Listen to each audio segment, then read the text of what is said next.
my name is Marcus. What I'm going to be doing today is a little bit of sampling, and more specifically, some atmosphere sampling, using, I think for the first time ever on this Patreon, some outboard gear, which comes in the form of this very nice hologram microcosm pedal, which I've owned since 2021, but I use it so seldom that every time I get it out of the box, I've forgotten how to use it. So I'll be relearning as I go today, might get some of that on camera, and hopefully creating some nice warped piano sounds. Let's get into it.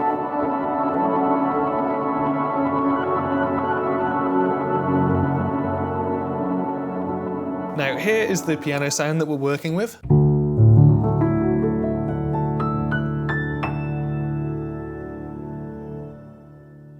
Now if I switch tracks to the piano that's got output 3 and 4, here's how it sounds now.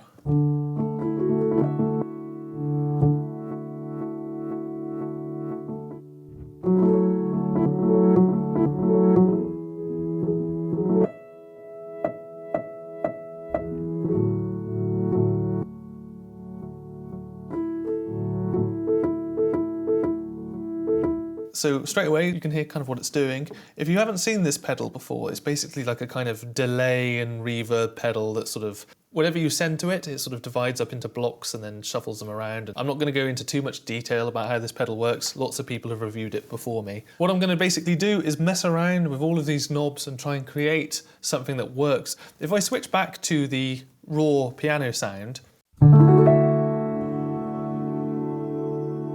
you can hear in the background there that there's actually some Atmos layers already made. And these are made by Fracture Sounds, the team have made these for me. So to sample the sounds coming out of this pedal, I've created this set of MIDI regions that go up in minor thirds all the way from the bottom of the piano at C0 to the very top at C6. Beg your pardon, C7. These all last 8 bars, and at 98 BPM, that's about 20 seconds. So I'm going to get 20 seconds of samples. With each of these MIDI regions, I went in and I went to Functions, MIDI Transform, and I went Random Velocity, setting a value between 40 and 80. So there's a bit more variety between each section, and you get different overtones from the piano, which hopefully will trigger the pedal in different ways.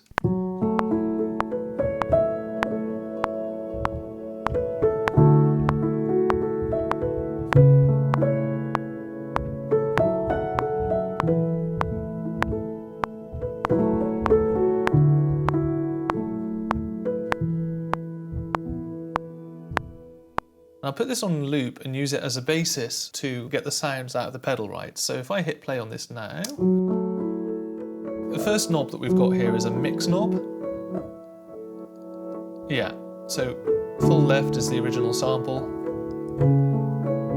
and then full right is just the pedal. So that's what I'm going to stick with, because obviously don't want the original sample twice. All these different controls, we've got, oh my god, we've got activity, we've got like a wave shape here.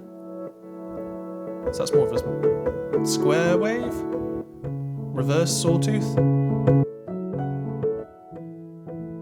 a forward-facing sawtooth. Got a filter. Cool. And then we've got time, which is the density of the original loops.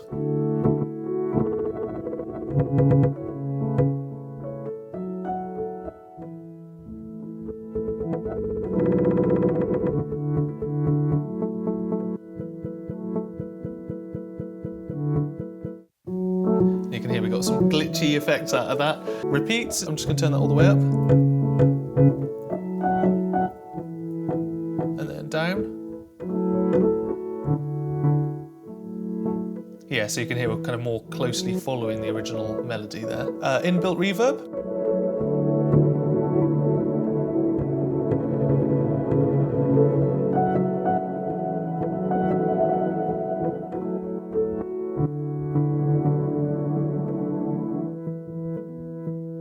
Those are our kind of universal controls, and these work on every sound within the pedal. But over here on the right is the knob that controls the kind of algorithm that the pedal uses to divide up the samples and play around with it. As you can see, there are just tons. There's like different intensities within each of these categories. And so you can see we've got another category there. This one's called Glide. And within it, there's 4 kind of subdivisions of that. So let me just play glide using the light to kind of guide us here. Okay, as the name implies. Cool. So if I change this now within this, yeah, it's getting a bit more extreme. I think that's like 2 octaves.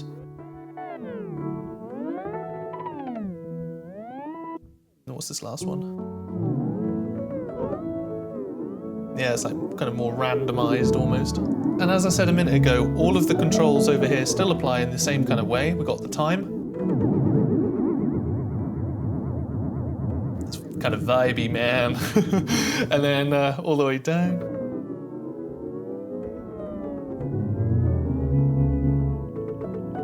Put that back on middle. I didn't really touch the activity knob. Let me just turn that down and see what a difference that makes. Yeah, so it's like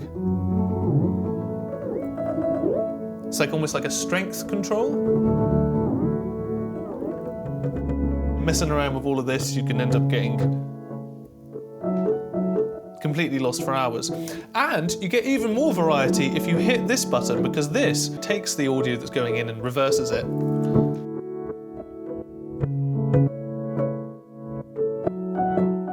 Sounds a bit more kind of reverberant now. See, I definitely have used that kind of sound in some of the pieces. I think you'll hear it in Chihiro especially. I'm looking for something that's like easy to sort of put on and have it record for each of these individual notes. Got a bit of randomness to it. However, it also needs to be kind of smooth enough to work as like a clean bed, as an Atmos layer. If you could imagine playing this as a pad, would you actually enjoy playing it, or would it be too kind of like random and jumpy? So if it gets too loud, I'll have it compress, basically, and hopefully that should save us from a bit of distortion as well. I'll leave that compressor on as like a sort of fail-safe. If it makes any loud noises, it won't hopefully deafen me too badly. And then I need to make sure I turn it off when I actually record. Let's try that. Ooh.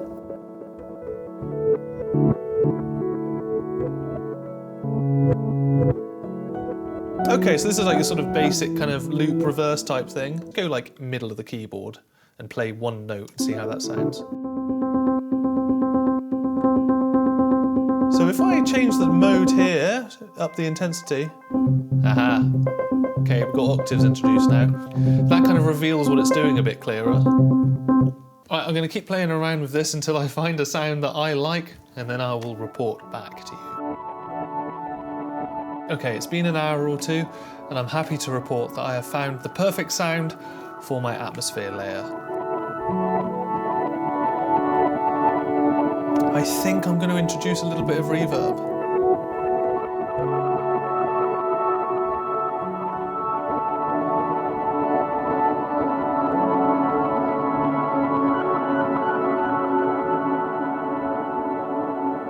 There's a lot of notes here, and I think as a result there's a lot of loops being played back at us. But if we now switch to this MIDI region here with just a single note playing, you'll hear the difference that this makes.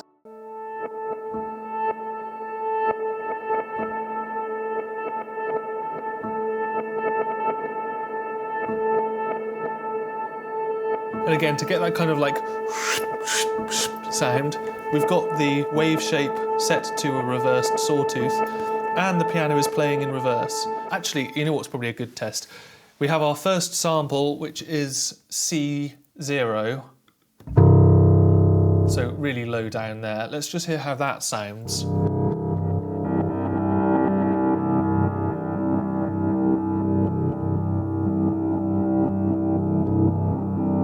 Oh, you're getting those real overtones coming through.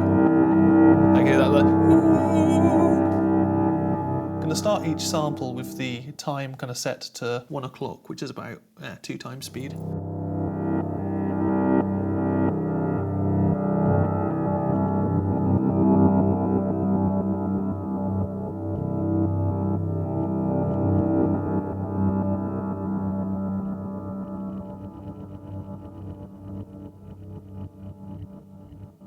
Decent. I'm going to apply that same technique to all of them. Start with the pot here, kind of bring it down, then go up, which will hopefully give me the variety and randomness that I'm looking for to make it kind of an interesting experience to play. All right, let's do this. Right, successfully managed to record in all of the samples. As mentioned before, we're going up in minor thirds, up the piano, all the way from C0 to C7. I'm just going to listen through to all of them, check to make sure that they're all fairly even throughout. If there are any kind of obvious gaps where the pedal just has a moment and goes silent, which I think it did once or twice, I've just cut those and crossfade them.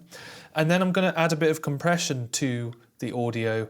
And I say a bit, I'm probably going to be quite aggressive with the compression. I want it to sort of remain fairly consistent audibly, even though the sounds will change in intensity and speed.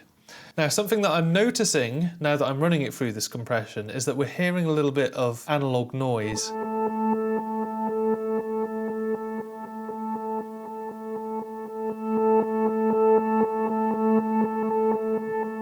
That's maybe a little bit too much. It's a bit of a bummer because it's going to take a while, but I'm going to open up Isotope RX8 and denoise all of these audio files. Looking at the audio in Isotope here, we've got this bit of silence here at the start, which I can use to tell Isotope what the background noise, that background hiss sounds like. I've got Spectral Denoise open and it's doing something rather zany. Maybe I could just default it. Thank you, that's better. So Spectral Denoise, if I click Learn, it's now hearing that hiss, and you can see the loudest part of it is the s sound. Let's have a listen now.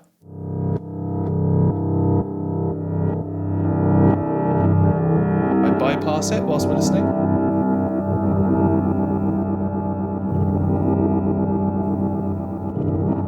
Hopefully you can hear that it's getting rid of some of that hiss. Now, we've got this artifact control, musical noise, and we've got gating. Gating is more aimed at hiss, so I think I'm going to crank that over. Let's have a check of what it sounds like on another one. And I think probably the simplest thing to do is to take one of these last two samples.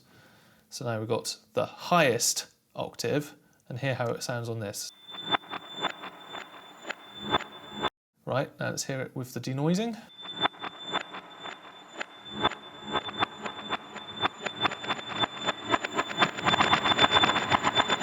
Right, I'm going to put another battery in the camera slider and I'm going to repeat this denoising process for all of the 30 or so recordings. I'll be back when I've finished doing that. So it's at this point that I think it's best to hear how it sounds when it's played polyphonically and you get multiple samples at the same time. The easiest way is just to stack 3 of the audio files on top of each other. What I'm checking now is, as we play multiple notes, is there going to be too much noise build-up? Because of course you can have different notes in each audio file, but the hiss is going to sound exactly the same in all 3 of them, meaning it's going to sound just like audibly louder. Now you can definitely hear it.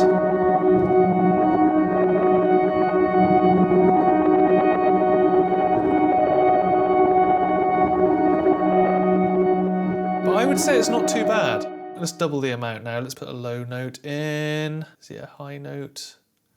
How many is that? 6. Oh! Nailed it!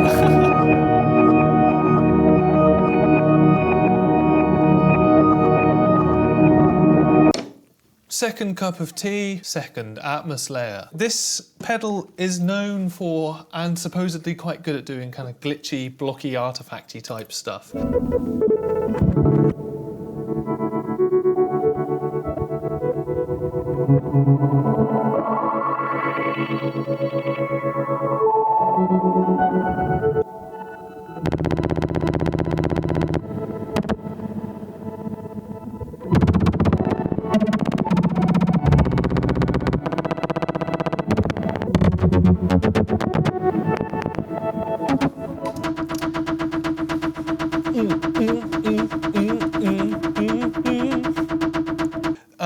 Not so much a fan of that.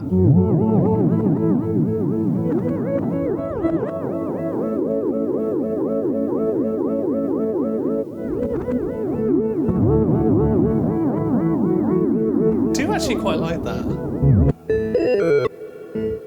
Put it on a triangle.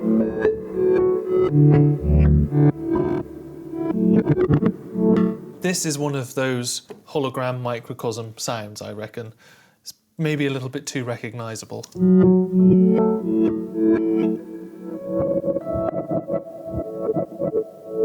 Tapping this button will toggle the function of the time knob between subdivisions or global tempo.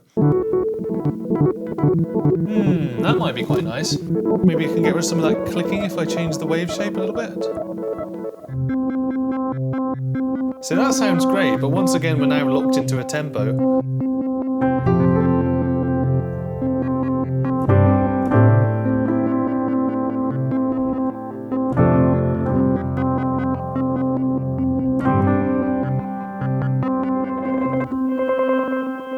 Yeah.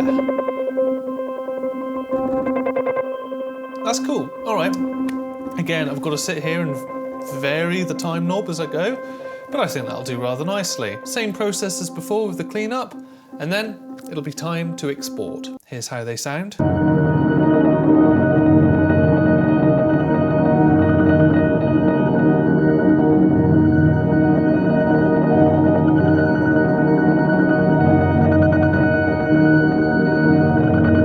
And you can hear there's again a little bit of background hiss. I'll leave it to the team at Fracture Sounds if they want to take any more of that out, but I quite like how it sounds as is. And I'm excited to have it be playable on the keyboard. I think it's going to be really fun. Usually the Atmos layers tend to be a sort of thing that's just in the background and you have the raw microphone signal and then you sort of put the Atmos in the background. I am really confident in saying, because I've already tested some of the other ones out, that in this particular library, I would be quite happy to solo individual Atmos layers and use them as individual instruments. I really like how they've turned out, and I hope these two will be a nice addition to that roster. Thanks, Marcus. Let's get these into Kontakt. Now, because Marcus has very helpfully edited and named these for us, we should just be able to drag the samples in and automap them. So I'm going to start with the first sound. And then we just go to automap functions, automap setup, and just make sure that the note name here is set to a single key and everything else is ignored. And then there we go. It's mapped them all to a single key, and then we can simply select these and click this button here, which stretches out the ranges. Next, I'm going to loop them. So in the wave editor here, I'm just going to turn on the loop and then just set this to a range that looks decent. Usually we'd be a bit more surgical with this. We'd usually use Reaper and actually finesse the crossfades a bit. But for the purposes of this video, I'll just do it in Kontakt because it's a bit quicker. So set the crossfade and that just smooths over the loop so that you don't get a click when the sample loops back around. So let's give it a listen.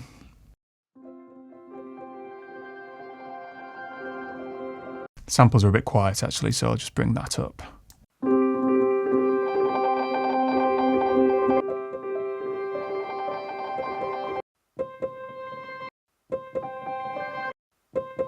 So one thing you'll notice is that every time I play the same note, it's playing from the start of the sample, so we don't get any variation, which sounds a bit robotic.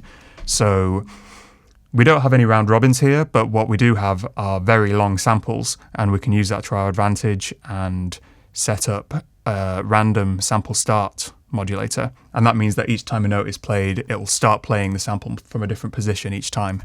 So we just go in the source section here, we just go to add modulator, external sources, random unipolar, and then just make sure that this is mapped to sample start. And then another thing that we have to do is just adjust this S-mod value. And if you see this green bar here, this is showing that the range of the sample that this modulator is affecting. So if we set it to 100% here, then it'll basically choose a random value between 0 and the position of the start mod setting. And then we actually have to apply this to all zones. So that applies to the loop settings. So we set the loop settings to all the zones, and then the start mod as well. So now you can hear it's playing from a different point in the sample each time. But because we're just starting from a random place each time, we're getting a very abrupt start. So I'll just add a bit of attack and release with the envelope settings. Sounds a bit smoother.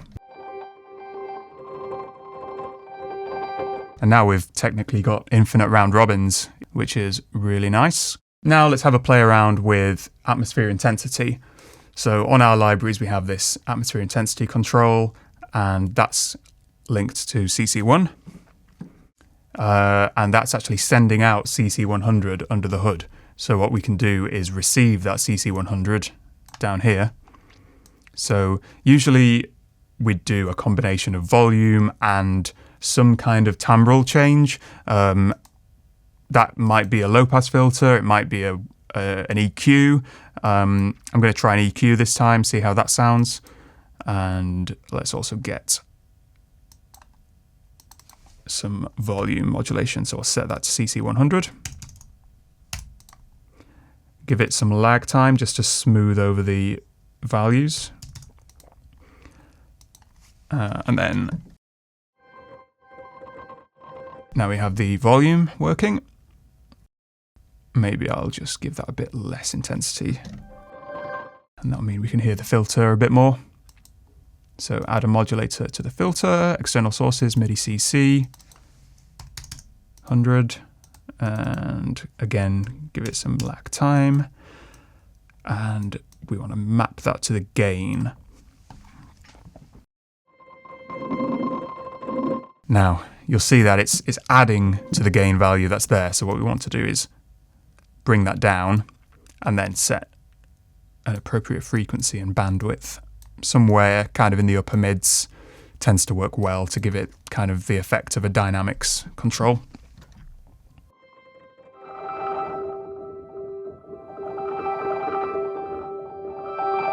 Maybe a little bit more lag actually. There you go.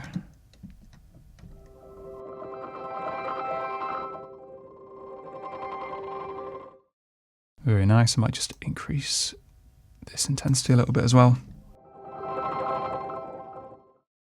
Maybe a bit less of this. As you can see, there's no hard and fast rule with this. It's all just tailoring these settings to the sound that we've got, making it kind of work well with the timbre of the sound. Very nice. Now let's try the next sound. Again, just drag them in. Go to Automap, and because we've already set the settings last time, we can just click Automap selected, spread them out, and I just want to listen to the samples from the start, so I'm going to turn that down. Wow. I think what's happened is that there's a bit of tail from the previous sample that's trailing into the start of the current sample. So I might just nudge up these sample starts. There we go. And I'll just apply that to all samples. There we go. And let's turn up the random sample start. And then again, we just need to do the loops. And the S mod. And then apply this to all samples.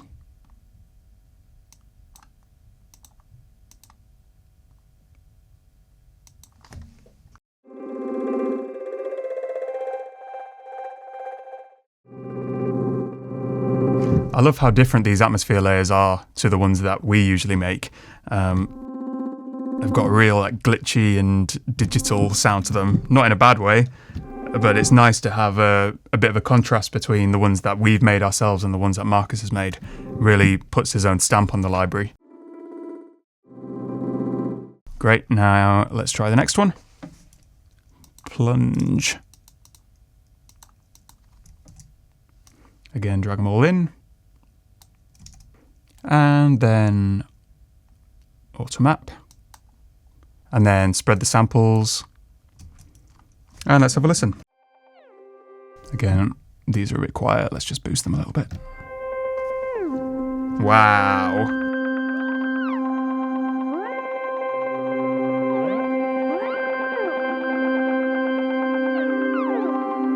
That's really cool.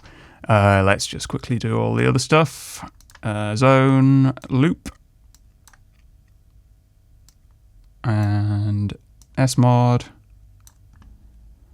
Again, I might just increase the sample start, just in case there's anything going on there that we don't want. And then we copy loop settings, copy start mod settings, copy sample start settings. The random sample start works really well on this layer because sometimes it starts up the octave, sometimes it starts down the octave.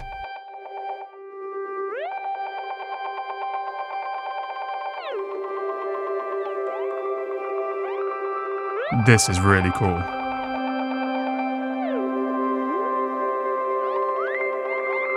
Wow. Maybe a bit more attack and release would help.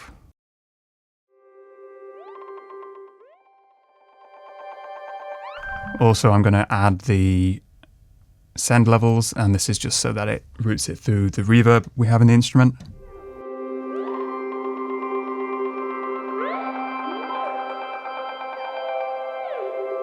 I bet this is going to sound cool with the lush reverb. Let's give that a go.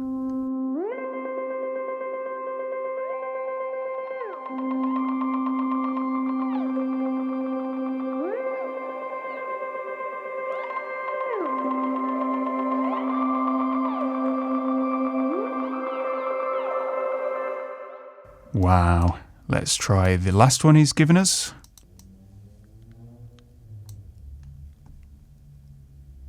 And again, auto map, spread the zones.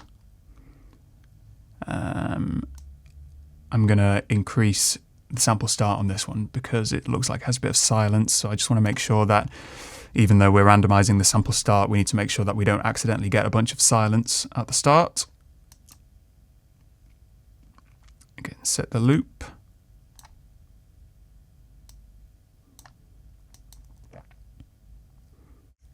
Make sure I set the crossfade this time. Set the S-mod, and then apply this to all selected zones.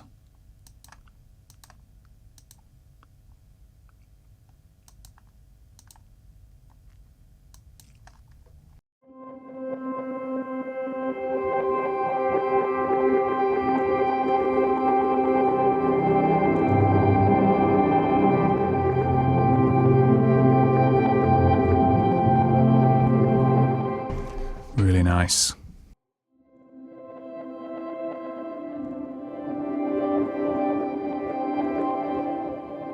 This one's a little bit more typical of what we do ourselves, and it sounds a bit smoother, which is nice to have that variation. Now let's try the piano with a bunch of these atmosphere layers that Marcus has made. I really like plunge, so I'm going to use that one.